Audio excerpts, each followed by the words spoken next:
अस्सलाम वालेकुम दोस्तों, उम्मीद की सब होंगे आप खैरियत से। कोड विद करीम चैनल में आप सबको मैं वेलकम करता हूँ। जी हाँ दोस्तों, आज मैं एरेज डेटा स्ट्रक्चर के बारे में आपको सिखाने जा रहा हूँ।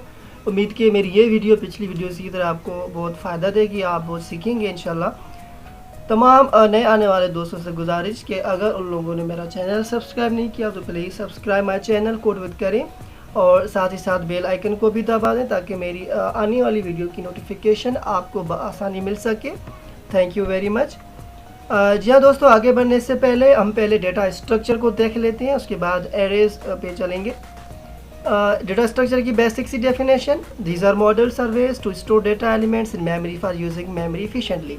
दरअसल डेटा स्ट्रक्चर क्या होता है? डेटा स्ट्रक्चर एक किस्म के हम के लिए मॉडल्स हैं, एक वेज है, उनको इस्तेमाल करते हुए हम अपनी डेटा कंप्यूटर मेमोरी के अंदर स्टोर करते हैं। एक तो मतलब कंप्यूटर मेमोरी का जो एफिशिएंट यूज़ हो सके, और दूसरा मतलब हमारे जो ऑपरेशंस होते हैं मल्टीपल ऑन दी डेटा, वो बआसानी हम उस पर कर सकें। तो इसलिए ये डेटा स्ट्रक्चर यानी कि जो मॉडल्स हैं वो बनाए गए हैं। एग्जांपल्स इसके दिए हुए हैं, जैसे कि एरेज है, लिंक्ड लिस्ट्स है, क्यूज है, ये सारे क्या है? डेटा स्ट्रक्चर्स के मॉडल्स हैं। Arrays a collection of variables group together named as arrays, यानी कि एक से ज़्यादा वेरिएबल्स हैं और हम उसे इकट्ठा मतलब ले रहे हैं मेमोरी के अंदर, और उन मतलब बंच ऑफ वेरिएबल्स को एक हमने नाम दे दिया, तो इस एरे को हम एरे कहते हैं। Each variable called by it's address और इंडेक्स नंबर फॉर स्टोरिंग और रिट्रीविंग डेटा, यानी कि एक से ज़्यादा वेरिएबल्स हैं, उसके अंदर हर एक वेरिएबल को हम एक्सेस करते हैं थ्रू द इंडेक्स नंबर। ये ऑटोमेटिक जनरेट होता है in computer memory. Arrays are homogeneous same type data structure, इसका मतलब कि एरे के अंदर आप एक से ज़्यादा जो डेटा एलिमेंट स्टोर करवाते हैं तो वो एक ही डेटा टाइप के सारे होने चाहिए। अगर इंटीजर्स हैं तो सारे आपको इंटीजर्स रखने हैं, फ्लोटिंग पॉइंट है तो सारे फ्लोटिंग पॉइंट, यानी कि इंटीजर्स के अंदर आप करेक्टर नहीं रख सकते, या हम कह लें फ्लोटिंग पॉइंट के अंदर आप कोई और डेटा टाइप इंक्लूड नहीं कर सकते। कहने का मतलब बहुत आसान कि एक ही टाइप की डेटा आपको एक एरे के अंदर स्टोर करनी है। ये एक हम कह लें शर्त है इन एरेज, क्योंकि एरे क्या है? होमोजीनियस।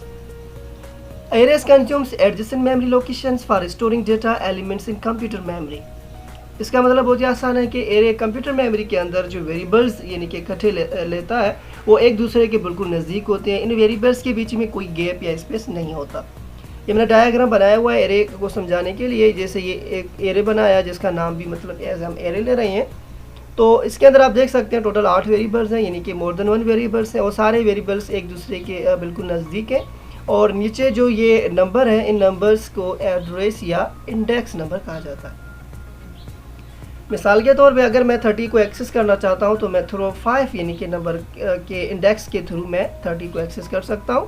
अगर 78 को मुझे एक्सेस करना है तो थ्रू 1 यानी कि इंडेक्स नंबर में इस 78 मतलब एज इंडिविजुअल इसे एक्सेस कर सकता हूं। तो दरअसल यही बेसिक हम कह लें डायग्राम होता है एरे का, यानी कि ऐसे वेरिएबल्स बने होते हैं, कोई गैप नहीं है, और नीचे उनके इंडेक्स नंबर जनरेट होते हैं। ये तो मैंने इसे समझाने के लिए दी है। कंप्यूटर मेमोरी के अंदर मतलब इसे और डिफरेंट वेज पे और ऑन दी बेस्ट कंप्यूटर मतलब मेमोरी स्पेस, तो इनके जो है ना डिफरेंट नंबर्स के इंडेक्स बनते हैं। ये कंप्यूटर मेमोरी रिप्रेजेंटेशन है, और इसके ऊपर मैंने मतलब 2 एरेज को हाईलाइट किया हुआ है। तो एरे वर्टिकली भी बनता है एज वेल एज हॉरिजॉन्टली भी मेमोरी के अंदर बनता है। और आप यहाँ पे देख सकते हैं कि एक वेरिएबल ये तो उसी ही के नज़दीक दूसरा वेरिएबल, फिर उसी के नज़दीक तीसरा वेरिएबल, कोई इनके बीच में गैप नहीं है। और इस तरीके से पूरी मतलब मोर देन 1 वेरिएबल इसने ऐसे एडजेसेंट सेल्स कंज्यूम्स किए हैं इन कंप्यूटर मेमोरी एरे ने। या हॉरिजॉन्टली भी एरे बन सकता है एज वेल एज वर्टिकली भी बन सकता है इन कंप्यूटर मेमोरी। तो जी हाँ दोस्तों, यही तो कुछ बेसिक चीज़ें जो मैं आपको समझा रहा था कि जो एरे के मुतालिक थी। उम्मीद कि आपको समझ में आई होंगी। अब हम कंप्यूटर प्रोग्रामिंग की तरफ यानी कि पाइथन की तरफ बढ़ रहे हैं, और उसमें मैं एरे का इस्तेमाल और सिंटैक्स आपको समझाऊंगा। मेरे पास शेल ओपन है, कंट्रोल एन यानी कि न्यू फाइल। जी हाँ दोस्तों, जैसा कि आपने पिछली वीडियोज़ में प्रिंट फंक्शन भी पढ़े हैं, इफ एल्स और मतलब जो हम लूप है, वाइल है, फॉर है वगैरह, तो इनको इस्तेमाल करने के लिए आपको कुछ इंपोर्ट वगैरह यानी कि कोई चीज़ और नहीं करनी पड़ रही थी। आप डायरेक्ट फंक्शन लिख रहे थे और उस फंक्शन का जैसा भी काम था हमें उसका वैसा आउटपुट देखने को मिल रहा था। जैसे प्रिंट फंक्शन है, आप डायरेक्ट प्रिंट लिखते थे, उसके अंदर जो भी उसका सिंटैक्स है यानी कि ब्रेसेस देन कोटेशन मार्क्स, उसके अंदर जो भी आप मैसेज देते थे वो हमें एज इट इज़ बार मतलब प्रिंट में मिलता था। तो अब जब हम एरे पे अब आते हैं तो एरे ऐसे डायरेक्ट इस्तेमाल नहीं हो सकता, ठीक है ना। एरे के लिए आपको एक इंपोर्ट स्टेटमेंट लिखनी पड़ेगी। मैं लिखने जा रहा हूँ इंपोर्ट एरे, यानी कि ऐसे आपको एज लिखना पड़ेगा, तभी आप एरे के मतलब उस फंक्शंस को सिंटैक्स को इस्तेमाल कर पाएंगे इन पाइथन लैंग्वेज। अब मैं एरे बनाने जा रहा हूँ, मिसाल के तौर पे एरे का मैं नाम ले रहा हूँ नंबर। मैं नंबर नाम का एरे बनाने जा रहा हूँ। उसके बाद आप क्या लिखेंगे, इक्वल एरे डॉट एरे, ठीक है। अब इसके दो पार्ट बनेंगे एरे के सिंटैक्स के। एक पार्ट जो डेटा टाइप डिक्लेरेशन का होता है, यानी कि या मैंने आया दिया मतलब इंटीजर्स। तो इसका मतलब बहुत ही आसान है कि मैं इस नंबर नाम के एरे के अंदर जो वैल्यूज़ रखने जा रहा हूँ मोर देन 1, वो सारी इंटीजर्स डेटा टाइप की होंगी। तो मतलब आपको अब सारी इंटीजर्स ही देनी है, कोई कैरेक्टर या फ्लोटिंग पॉइंट आप ऐड नहीं कर सकते, क्योंकि एरे क्या है, होमोजीनियस है, मतलब सेम एक ही किस्म की डेटा को स्टोर करता है इन कलेक्शन ऑफ वेरिएबल्स, ठीक है। तो ये दूसरा पार्ट बन गया। यहाँ पे हमने वेरिएबल्स दिए, इनिशियलाइज कराया एरे को, बिल्कुल ये कुछ वैल्यूज़ दी, ये मतलब एक पार्ट है, और कामा के बाद ये दूसरा पार्ट जिसे डेटा टाइप डिक्लेरेशन पार्ट कहा जाता है पाइथन के अंदर। अब मैं इसे अगर प्रिंट करना चाहता हूँ, मैं प्रिंट फंक्शन लिखूँगा, इसके अंदर मैं लिख दूँगा नंबर, क्योंकि नंबर एरे का नाम है, ठीक है ना। अब मैं रन करवाऊँगा। फाइल सेव नहीं है तो पहले सेव करने को कहेगा।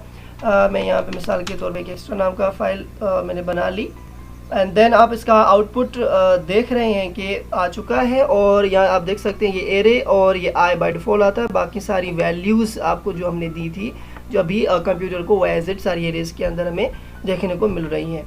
तो ये बेसिक हम कह लें एक स्ट्रक्चर या सिंटैक्स है एरे का लिखने का, यानी कि एरे का नाम, उसके बाद असाइनमेंट ऑपरेटर, फिर array dot array as it आपको लिखना है।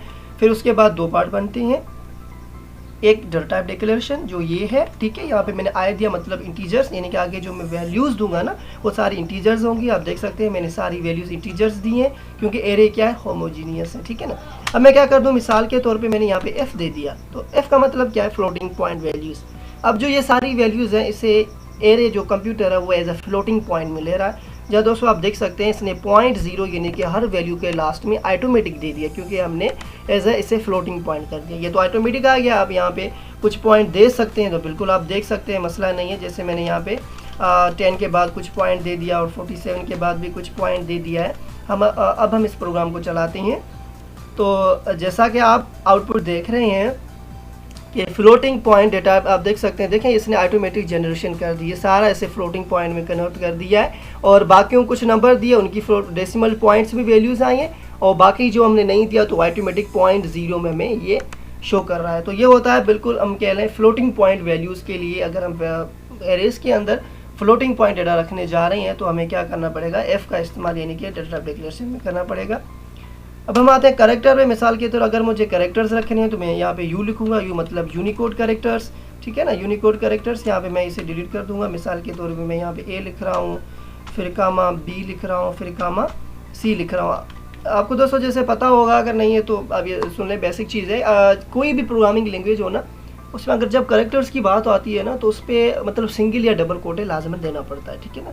तो सिंगल डबल कोटे देना पड़ता है। मिसाल के तौर पे यहाँ पे तो बी है, मैं यहाँ पे 5 कर दूँ, ये तो एक किस्म का नंबर है, लेकिन इसके ऊपर सिंगल कोटे मतलब अभी मौजूद है, तो इसका मतलब कंप्यूटर इसे एज अ करेक्टर लेगा।